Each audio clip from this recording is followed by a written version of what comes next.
Hello, welcome back to the Wrestling Newsroom. I'm your host, All Things Wrestling, and today we're going to be looking at all the wrestling news from Monday. We start with a very serious story. Former WWE star Melina says she was raped and harassed. She's put out a following statement on Facebook: being raped, being grabbed, being cornered, and told things a guy wants to do to me, even though I told him to stop. All unwanted, all made me feel helpless, uncomfortable, and scared of what was going to happen next. Different levels, but all wrong regardless. Granted, being cornered to get harassed and being grabbed didn't lead me to want to commit suicide like rape, but like rape did, but all were life altering. All made me feel like I had no power, I wasn't safe, I had no value, I wasn't a human being. That was simply a thing. My worth, my purpose, my existence altered. If I say anything, I'm a liar, exaggerated, or looking for attention. So many suffer this helplessness in silence, which I did for years. I'm not looking to point fingers. I want to educate people on the subject. Be here for victims and get those suffering in silence on the path of recovery. Sexual assault does not just happen to women, like Safe Horizons posted on Twitter. Sexual assault does not discriminate, neither should we. Hashtag MeToo has included women, colour, immigrants, LGBTQ, people living with disabilities, children, teenagers, elderly, and yes, men and boys. Sadly, this happens to more people than we realise. It affects us all. Melina also responded to comments about how some people lie about being sexually assaulted. People who lie about something like that actually hurts victims and infuriates me. The thing about proof is that how do you prove something like that? My thought process during trauma wasn't to get sperm tangles to me. I didn't think about recording video or fake pictures or to take pictures or audio. I wasn't beaten, so how does one prove it? Maybe in the future, after we educate the public better, a victim can be better prepared, but all I thought in the moment was, I want to go home. In most cases, assaults are real. To ask every victim of rape to prove it is insensitive and obnoxious, knowing most victims can't. Put yourself in the victim's shoes. Think of children being molested. How they don't prove it, how they don't have proof to put away their molesters. In these cases, we need to find ways to protect victims because they need help, justice, and protection from their abusers. Some of these guys whose job you're worried about actually committed the crime, they do it because they have the power and they have the ego, and that makes them feel like it's okay to take what they want when they want, and they will continue to do, knowing that they can get away with it, because where's the proof? How did our society fall so far from doing what's right, where no one wants to protect the innocent? Where's the humanity? Powerful statement from Melina right there. I'm in 100% agreement with Melina on this subject. The world is a fucked up place. Victims need to be protected. We don't... Obviously, you can't... There are the sick individuals that will lie, putting all the other victims in more harm's way, because if you've got the real victims coming out who say, I've done this, and then you've had like 5 people lie, then they're not going to believe the 6th person that's telling the truth. That's the problem with our society. People are lying, that's screwing over the honest people. But it's a horrible story. It's coming out in wrestling, it's coming out in the whole entertainment industry. There's a lot of shit that's going to be flying around in 2018, I can tell. All I can say is to Melina, I hope that she's getting the help, and hopefully she can bring justice to her abusers, because it's a sick, horrible thing to do. To any women, any men, any children, any victims of this, please come forward. Please don't stay voiceless. You can help. You need to have the voice. There will be people out there to protect you. Just please don't let them get away with it.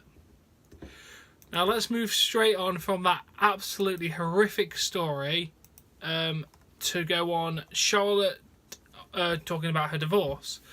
And how it affected the WWE locker room. It really got to me when I first started in WWE that people would make fun of me of me being divorced. My dad has been divorced so many times, I don't know why it bothered me. I don't know whether it's because I hate failing, or I was embarrassed, or comparing myself to the female peers. I don't know. But just to get that off my chest, explain what I've been doing through and what I've learned, how I've come out a better person, I think that is the hardest part to share. Well, I can imagine, because they will pick on you for pretty much anything, to be honest. Dude, I think I may have closed the story. No, I don't think I have. But yeah, exactly.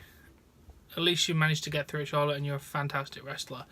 And now we have a health update on Vader, and I'm so glad to say it's good news. He put out a statement saying, "My doctors say I'm getting better. I'm getting better. Heart is better, stronger. I am saying, like I always have since day one, 2 years my ass." Thank God, Vader. Thank God. We believe in you. We're here for your health struggles. Then we have Justin Credible on his YouTube account talking about the incident in his future. He apologises. He says that he has been on the road to recovery. He had a bad night. He had a couple of drinks, which was a bad thing to do. He's also been talking to Diamond Dallas Page to help him, as well as the WWE rehab. He said he knows he has failed you, but please don't give up on him. He said for an hour after the show, he was just on the phone crying and just telling all of his problems to Sean Waltman, who listened to him for over an hour and never gave up on him. WWE's behind him. Everyone should be behind him. He may have fucked up, but we shouldn't just give up on him. People deserve a second chance. I think he needs the support right now. Yes, he may have done a bad thing, but drugs and alcohol, as he said, are no joke. He's getting the help. He needs the help. He wants the help. He said he will be working. He'll come back a stronger, better person. He's not coming back just to wrestling, but coming back into life itself. So I followed his YouTube account. I've subbed to it. I'm going to keep giving you updates when we have updates on Justin Credible, because I want to follow this path of rehabilitation with him. So please just send out your support to Justin Credible on his YouTube account, or Twitter or Facebook, whatever he has. I'm not too sure. But best of luck to you, Justin Credible.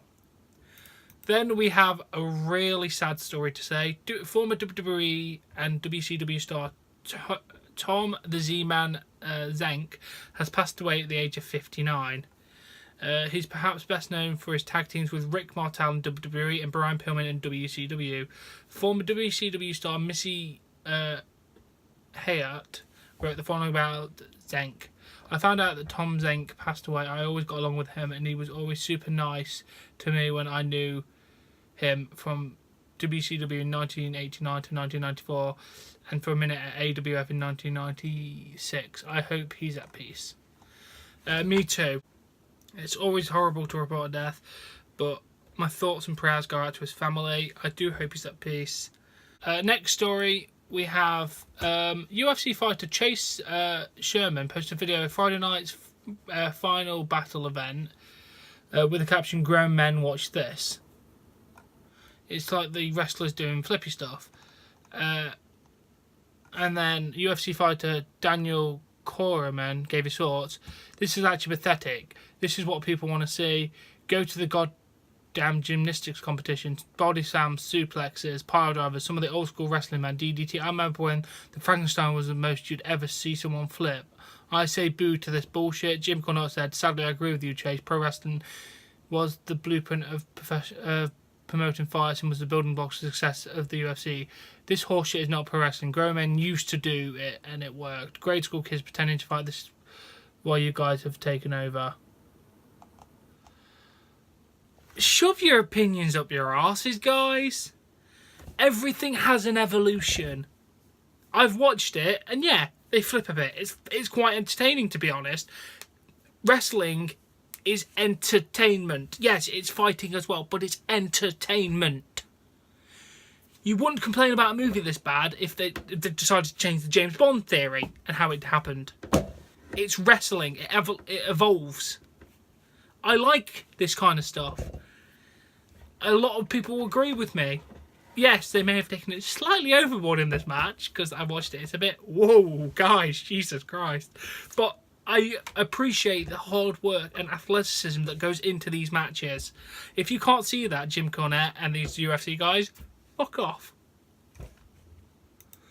And then WWE announced on Sunday that Woken Matt Hardy vs Bray Wyatt has been added to the 205 Live house shows in January. It appears to to be added due to the slow ticket sales, as there's still seats available for all 3 events. As of writing, you can get a block of 8 tickets in almost every section for the Mid Hudson Civic Centre. So they've tried to boost the sales, which I can't blame them, to be honest. I would go just to see that match.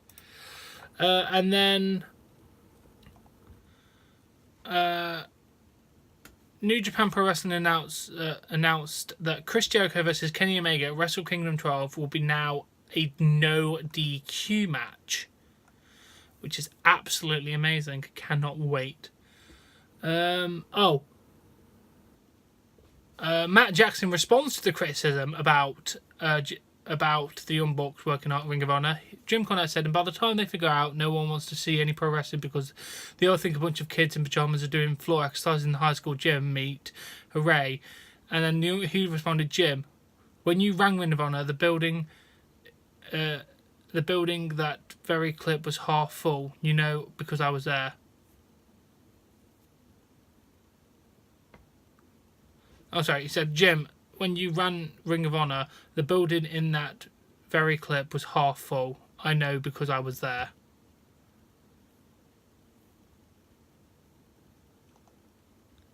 Fair enough.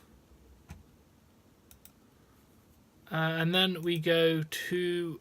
Samoa Joe recently sent out a tweet about an upcoming Mixed Match Challenge and showed that some fans labelled it as sexist remarks.